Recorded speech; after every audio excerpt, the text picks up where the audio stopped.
Hello and welcome to the next segment of the Klingberg Wing Mark II development. I'm your host, Raul Klingberg.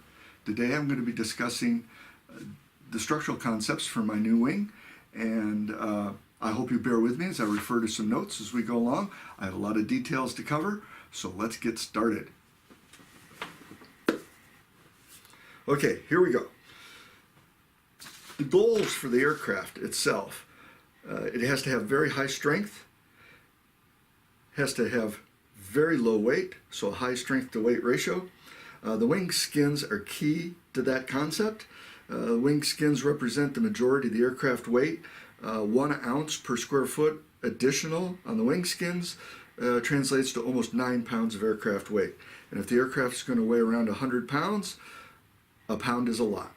So we try to keep the wing skins as light as possible. I want to achieve a near Class A finish without using any expensive female molds. I want this aircraft to be buildable by an average home builder, so female molds are out of the question. So we have to work it some other way to try to get that nice smooth finish that'll give us high performance without the fancy molds.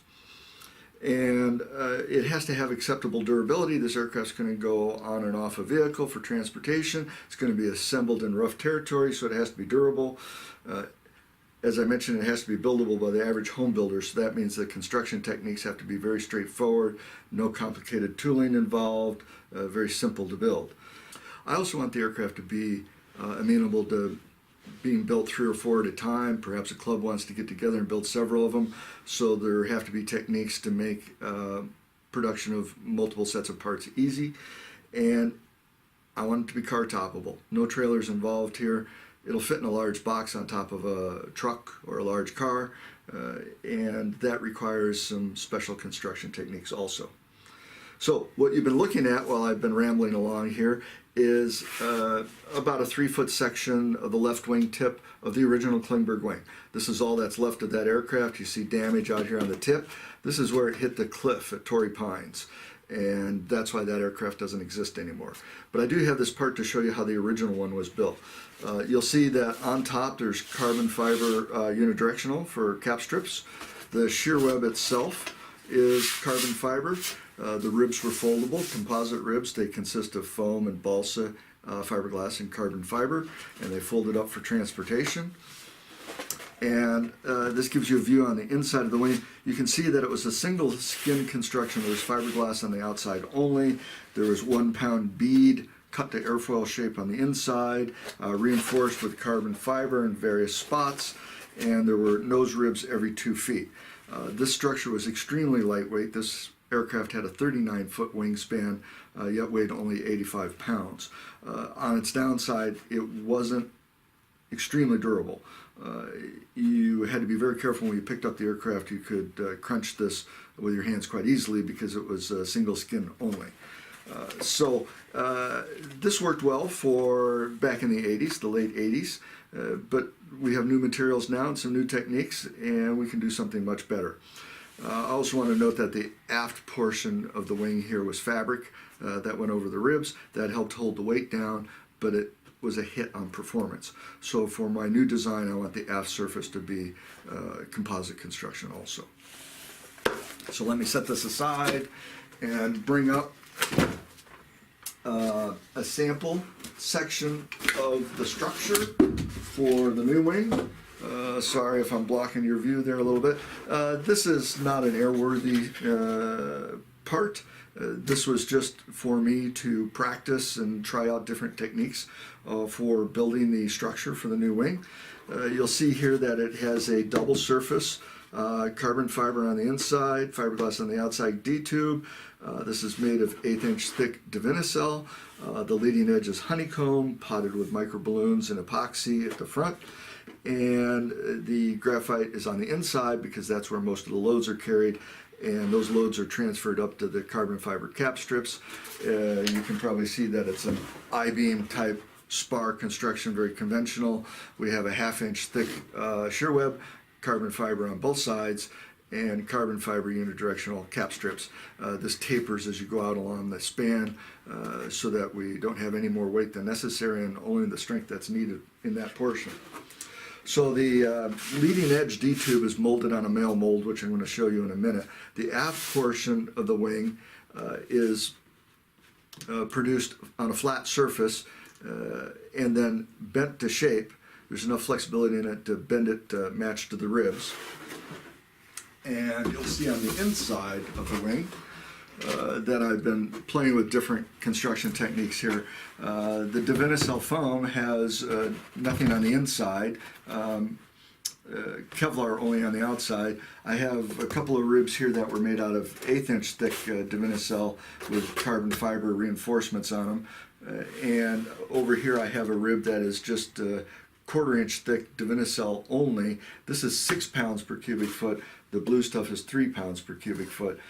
They end up being the same weight for a rib either way, and because this is 6-pound material, the compressive strength is high enough here without having to use any carbon fiber, so it's much faster, easier to build, lower cost. The trailing edge is designed to have carbon fiber inside of it for stiffness in between the ribs.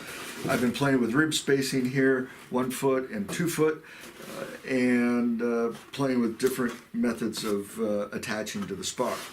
The important thing here that I want you to note is that the Divinycell, because it's flexible, resists damage when you press on it like this on the outside, and it essentially represents what a fabric surface would be in terms of weight. It's a little bit heavier, but close.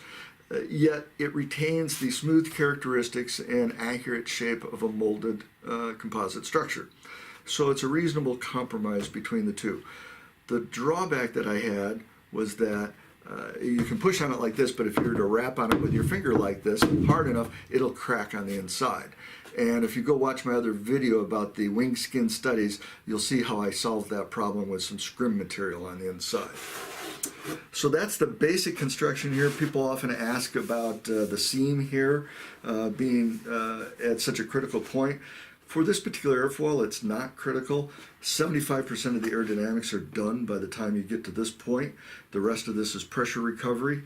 This airfoil has a naturally turbulent boundary layer at this point anyway, so having a seam here is not a big deal, and I just use some vinyl tape over the top of it to close it off. People wonder about transferring the loads on the outer skins, and I have to remind them that there's very few loads being carried on the outer skins. These are strictly here for aerodynamics only. The loads are carried on the inside of the skins. That's why the carbon fiber is applied there, and the loads transferred directly to the spar. Now, let me get this out of the way, and perhaps we can take a look at the mold used to make that D-tube. So what you see here is, you can see on the back side that this is blue foam. This is a male mold that's been hot wired out of blue foam. It has wood on the back side here to keep it stiff for handling. And if I can maneuver this around here without running into trouble, you'll see that the surface is coated with duct tape. Gotta love duct tape, you can do almost anything with it. And that's all the mold is. Blue foam, wood reinforcement on the bottom, duct tape over the outside, and this is the male mold for forming the D-tube leading edges. Because the inside surface is not critical for aerodynamics, as long as this has the proper shape, we're good to go, and the little bumps of tape don't matter. Now, it became a question as to how to get the Divinycell around the leading edge. I've been working with 1/8 inch thick Divinycell foam, and it makes a very nice surface for the D-tube.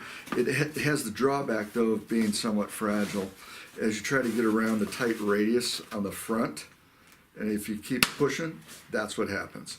So the Divinycell cannot get around the tight radius needed for the leading edge. They can be heat formed, but most people don't have heat forming systems. You need quite a large one. You'd have to heat up very large sheets to shape the leading edge. I tried shaping with a heat gun. That did not work out well either. So for a while I was using honeycomb core material. This has very high compressive strength. This is made for the military.